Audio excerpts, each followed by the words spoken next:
Kenapa engkau jadi reform? Karena kau ditetapkan oleh Tuhan jadi reform. Saya tanya kepada engkau, kenapa orang reform sedikit? Orang reform sedikit karena Tuhan Yesus berkata, jalan itu kecil, pintu itu sempit, dan yang menemukan jalan dan pintu itu juga orangnya sedikit. Tuhan mementingkan kualitas jauh lebih daripada kuantitas. Kalau mau orang banyak, gampang tidak? Gampang. Apalagi saya yang mempunyai talenta dan bakat besar begini, saya terus terang saja.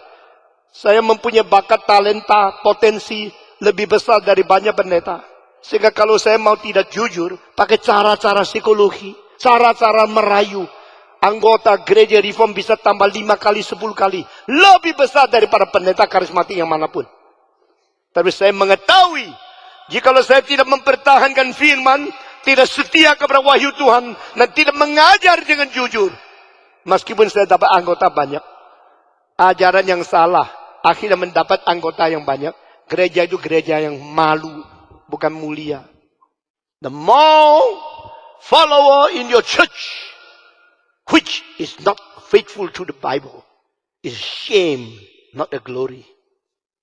Jikalau gereja makin banyak, makin besar, jangan kira itu sukses. Kalau yang disebut sudah banyak orang baru sukses, Yesus paling gagal.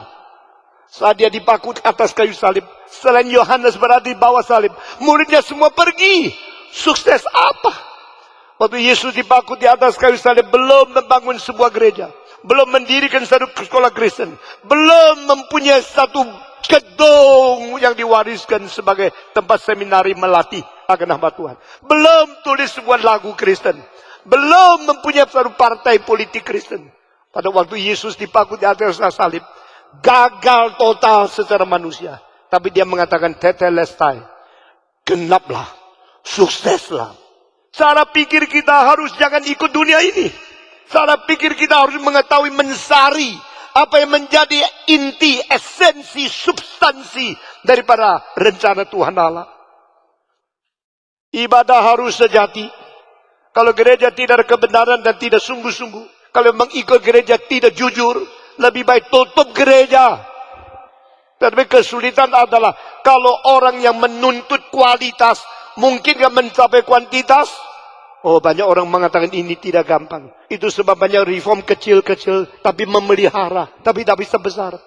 Tapi saya percaya Tuhan mau dua-dua. Yesus berkata, akulah pohon anggur yang sejati. I am the true wine.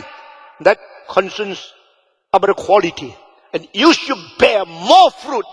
Itu bersangkut paut dengan kuantitas.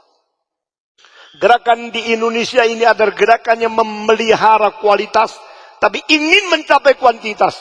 Maka kesulitan kita jauh lebih besar dari gereja-gereja yang lain. Di sepihak, orang-orang liberal buka pintu untuk semua ajaran yang tidak benar. Filsafat beramuk. Lah iman itu dicairkan menjadi tawar, sehingga bisa menerima banyak.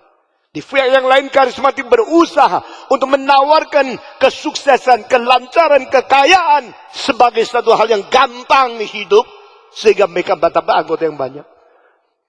In between the liberals and charismatic, we try to hold on the tradition of the faith inherited from apostles and try to evangelize people, membawa orang kembali kepada Tuhan.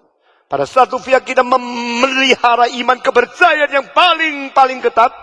Di dalam aspek yang lain kita mau membawa lebih banyak orang kembali kepada Tuhan.